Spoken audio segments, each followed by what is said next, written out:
Fala pessoal, aqui quem fala é o Vini, sejam bem-vindos a mais um vídeo e neste vídeo eu vou falar sobre cada um dos resultados do UFC Jared Cannonier versus Marvin Vettori. Eu estou de blusa porque está muito frio aqui em São Paulo, mesmo dentro de casa tá frio, então vai ser desse jeito mesmo e bora lá falar de cada um dos resultados, começando pela categoria meio pesado. Tivemos o Modestas Bukauskas vencendo na decisão unânime o Zach Pauga. Eu não concordei com essa decisão, para mim o Zach Pauga venceu. Inclusive, eu fui lá consultar no MMA Decisions se eu não tava maluco, né? Eu gosto de conferir lá a pontuação da mídia especializada e a maioria, grande maioria, também marcou pro Zach Pauga. Então, eu não estou tão louco assim, pelo menos eu acho. Comenta sua opinião aqui embaixo. Você acha que o Zach Pauga ganhou também e foi garfado ou não? Depois, segunda luta, categoria peso galo, tivemos o Dan Argueta contra o Ronnie Lawrence e a luta acabou em no contest, uma luta sem resultado. Por quê? Porque o Dan Argueta conseguiu chegar numa boa posição para finalizar, né, o seu adversário, para finalizar ali o Ronnie Lawrence. Só que, quando ele estava ali aplicando a finalização, o Ronnie Lawrence estava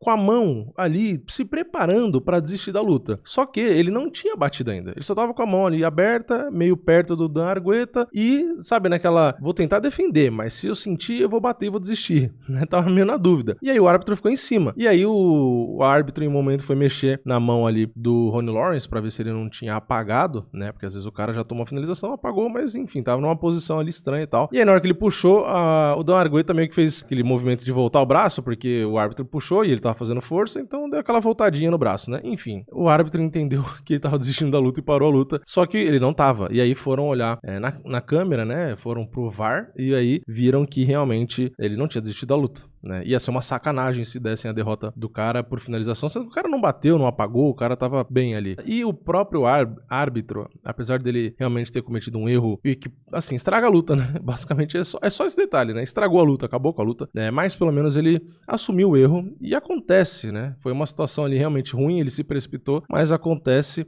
e os caras devem remarcar a luta, enfim. Mas eu acho que o mais importante é realmente os caras terem colocado a luta como uma luta sem resultado. Enfim, vamos para a próxima luta. Categoria peso mosca. Tivemos a Tereza Bleda contra a Gabriela Fernandes. A brasileira acabou derrotada na decisão unânime dos juízes. Tereza Bleda fez o jogo dela, fica grudando, derruba quando dá, fica controlando. Terceiro round, a Tereza Bleda deu uma diminuída, a Gabriela deu uma melhorada, mas a Tereza conseguiu ainda assim no final depois controlar e venceu. Então não deu para a brasileira. Depois no peso mosca de novo, só que masculino, tivemos o Carlos Hernandes contra o Denis Bondar, e essa foi uma luta que também teve uma polêmica ali no final, quase que deu uma lambança também, mas no final quem venceu foi o Carlos Hernandes ali por decisão. Ele praticamente nocauteou no final da luta, só que quando ele derrubou o adversário, eles meio que chocaram a cabeça, né? E aí o Bondar apagou, mas apagou na cabeçada, né? Sem querer, mas apagou. E aí foi a mesma coisa, né? O árbitro e os juízes, a galera lá, a comissão, foi todo mundo olhar e aí decidiram que a luta iria para a decisão, não contaria o nocaute. O Hernandes aplicou a queda, o Bondar bateu a cabeça no chão, só que deu aquela batida e aí na hora que a cabeça volta no movimento natural, pega na cabeça do Hernandes e aí que ele apaga, né? E aí tem o pequeno detalhe do Bondar tomar um monte de cotovelada, se eu não me engano foram 7, e o árbitro deixou, ficou ali olhando, sendo que o cara apagou na cabeçada, não foi nem na primeira, nem na segunda, nem na 7ª cotovelada, o cara apagou na cabeçada não intencional e tomou um monte de cotovelada de graça, um absurdo, podia ter machucado feio o cara ali, então mais um erro de arbitragem ali, bizarro, né? Depois a gente teve na categoria peso galo, Kyung-Hoo Kang contra Christian Quinones e quem venceu foi o Kyung-Hoo Kang por finalização no primeiro round com 2 minutos e 25 segundos, venceu bem, tomou um golpe duro, depois ele conectou, aí ele se embolou, ele tem muitas finalizações na carreira inclusive, conseguiu aí achar essa finalização, estrangulamento e venceu no primeiro round. Pra mim ele merecia bônus de performance, mas não deram, né, paciência. Depois peso mosca de novo, Alessandro Costa contra Jimmy Flick, o Alessandro Costa brasileiro venceu por nocaute no segundo round com 1 minuto e 3 segundos, muito contundente, muito forte, muito explosivo, ganhou bônus de performance completamente merecido e conseguiu ali um nocaute com cotoveladas assim que dava até medo. Então a luta foi bem, de certa forma, desequilibrada, né? O brasileiro parecia muito mais rápido, muito mais forte e até muito mais técnico ali na trocação também. Enfim, Jimmy Flick, coitado, sofreu aí na mão do brasileiro. Depois, meio médio, tivemos o Nicolas Dalby contra o Muslim Salikov. Quem venceu foi o Nicolas Dalby, que era zebra nas bolsas, venceu na decisão unânime, lutou muito bem e dá pra resumir assim o resultado da seguinte forma, né? A gente tem o Salikov de um lado, que é mais técnico na trocação, muito bom, controle de distância e tal. Porém, o Nicolas Dobby tem muito gás e um jogo de pressão, né? Ele anda pra cima, é agressivo, tira espaço, se tiver que fazer isometria ele faz, se tiver que trocar porrada que nem maluco ele troca. Então, ele é muito acelerado, né? Ele coloca pressão, essa é a palavra, pressão. E a pressão dele foi suficiente para afogar o Salikov ali do meio para o final da luta. Então o Salikov, mesmo sendo mais técnico e tal, acabou sendo afogado pela pressão. Então, mais uma luta clássica, né, de onde o cara com mais gás e mais volume de jogo, né, pressão, aperta, vai, não para, vai para frente,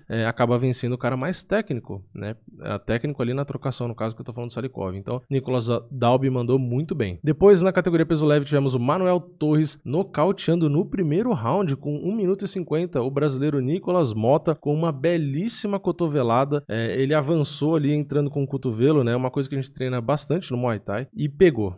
E aí, meu amigo, quando pegou na boca ali, aí o Nicolas Mota nem viu o que aconteceu, né? Já caiu ali apagadaço, então o Manuel Torres mandou muito, ganhou bônus de performance, também não tinha como não ganhar. Os dois únicos bônus de performance do evento foram para 2 nocautes e os 2 com cotoveladas. Então, merecidos, né? Mas eu acho que podia ter um pouquinho mais de bônus de performance aí, acho que a galera merecia, né? O UFC ficou com vontade de economizar hoje, né? Depois, peso pena, tivemos o Pet Sabatini contra outro brasileiro, o Lucas Almeida, e não deu pro Brasil de novo, né? Só que aqui não foi nocaute, foi finalização. O Lucas Almeida foi finalizado no segundo round com 1 minuto e 48. Ele conectou só 2 golpes durante toda a luta e foi completamente dominado. Pet Sabatini foi fazer o jogo de queda, de pressão, de controle, conectou mais golpes, foi muito efetivo e anulou completamente o Lucas, né? O Lucas é um bom lutador, é um cara guerreiro, um cara que faz lutas legais, emocionantes, tem muito para oferecer, só que realmente ele não tinha condições de ficar em pé, de sair da pressão. O Pet Sabatini foi muito eficiente no jogo dele e simplesmente anulou o brasileiro que não lutou. Acho que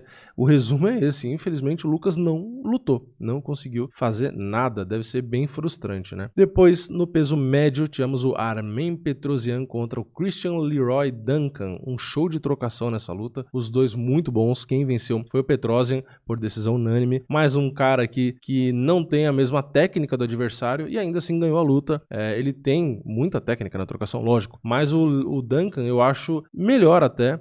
Só que o que acontece, né? O Petrosyan ele foi mais efetivo, mesmo ele não tendo a mesma técnica no geral, assim, que a gente pode dizer, a mesma plasticidade e tal, ele usou a inteligência, né? Ele usou o volume, ele usou ali a movimentação para apertar, para tirar o espaço, então ele, de certa forma, usou da técnica dele, mesmo sendo mais limitado, tendo um repertório menor, né? Isso que eu tô querendo dizer com técnica, né? O Duncan, ele tem um repertório maior na trocação, ele executa melhor os golpes, né? É um cara ali que realmente luta bonito, né? Só que o Petrosyan, que tem a sua qualidade, foi mais eficiente, né? Ele usou o jogo dele mais padronizado, assim, por assim dizer, e foi andando pra frente, tirando o espaço do Duncan ali e fazendo os pontos dele, colocando mais volume e tal. Então, o Duncan não lutou mal, mas ele, para ter a vitória, precisaria ter colocado mais volume, né? No final das contas, ele se enrolou com o Petrosyan indo muito para cima dele e acabou tendo um pouco de dificuldade ali. Então, os dois bons lutadores, luta bem legal, só que o Petrosyan realmente,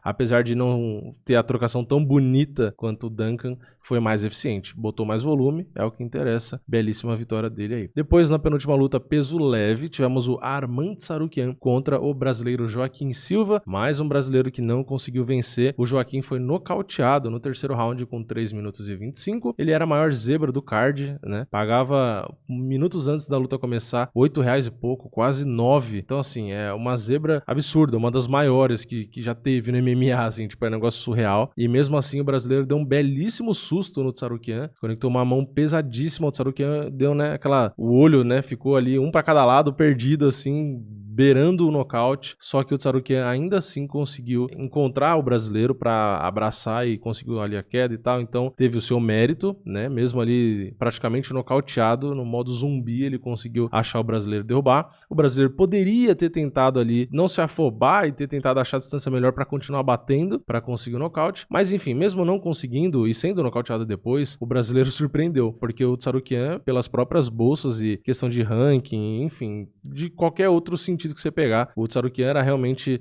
muito mais completo e tomou um baita susto ali. Não acho que tira o mérito da vitória do Tsarukyan, mas mostra, de certa forma, o mérito do Joaquim Silva, né? De ter a mão pesada e um bom boxe, né? Eu acho que o brasileiro, não que ele poderia, que eu colocaria ele como favorito, mas eu acho que ele cometeu alguns erros que poderia não ter cometido, né? E poderia sim ter conseguido a vitória, né? Ele, primeiro round, começou chutando ali, tomou queda, não devia chutar um cara que só quer derrubar ele. Depois ali teve um momento de joelhada, que aí também, mesma coisa, levantou muito a perna, tomou queda de novo. O corner ainda deu um toque nele, falando, não chuta, fica só no boxe e tal. E realmente só no boxe, apesar do Tsarukyan estar usando chute e tal, o brasileiro não podia ficar usando, porque ele ia tomar queda, né? Então faz parte, o cara tem um wrestling melhor que você não vai poder ficar chutando. E o cara vai chutar, você vai ter que usar boxe contra o kickboxing do adversário. Faz parte. Só que o brasileiro demorou um pouco pra usar só o boxe e ele mostrou que ali no boxe era embaçado. Então, Tsarukyan é muito bom na trocação, conectou excelentes golpes muito potentes, mas ele viu que o brasileiro era perigoso ali. Então, tomou uma mãozada, quase que deu ruim, quase que deu uma das maiores zebras aí da história, mas o Tsarukyan, até aí, né? Até na absorção de golpes, ele é bom, né? Conseguiu assimilar muito bem e ainda venceu por nocaute, né? Conseguiu não deixar a luta ir pra decisão. Então, excelente vitória aí. Como eu disse, não acho que sentir o golpe ali tira o mérito dele, do Tsarukyan. Eu acho que é mais mérito do brasileiro do que falha do Tsarukyan. Foi mais a qualidade mesmo do brasileiro, que teve potência e técnica na hora de conectar o golpe. E na última luta, a luta principal, peso médio, tivemos o Jared Cannonier contra o Marvin Vettori. O Marvin Vettori e o Cannonier fizeram uma luta muito interessante, muito volume, se entregaram, né? Não teve ali economia como de golpes, né? Como teve em outras lutas do Cannonier, por exemplo. Pelo contrário, ele quebrou o recorde de golpes conectados na história da categoria. E os dois, inclusive, ganharam o bônus de luta da noite. Então, tivemos muitas lutas boas no evento, mas eu acho que a principal merece mesmo o bônus de luta da noite. Os dois mandaram muito bem. E eu já fiz um vídeo só falando dessa luta, então não vou entrar no detalhe, né? Resumindo, esse foi o card. Mais um card não numerado do UFC, mas com muitas lutas boas, né? Tivemos, claro, ali alguns pontos que não é legal, né? A luta no contest por erro de árbitro.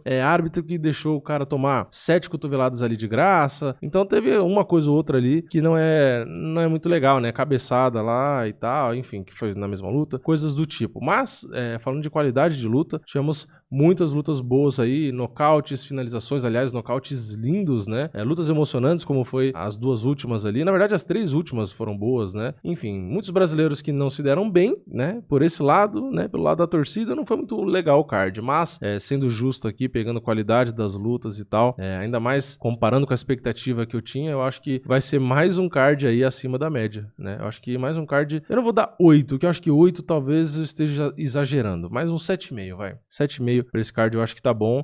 Justamente porque teve muito ponto ali de erro de árbitro, ou de no contest, né, e tal, e coisas desse tipo, né. Uma luta ou outra que foi pra decisão que poderia ter sido um pouquinho melhor, então eu acho que tá bom, vai, 7,5 tá bom. Mas é isso, eu quero saber a sua opinião. Comenta aqui embaixo o que você achou do card, fala aí de alguma luta específica, da performance dos brasileiros também, fica à vontade. Se inscreve no canal, ativa o sininho, eu queria contar na Stake, se você ainda não tem a parceira oficial de apostas do UFC aqui no Brasil, o link tá aqui no comentário fixado, e eu vejo vocês na próxima. É nóis. Valeu. Falou!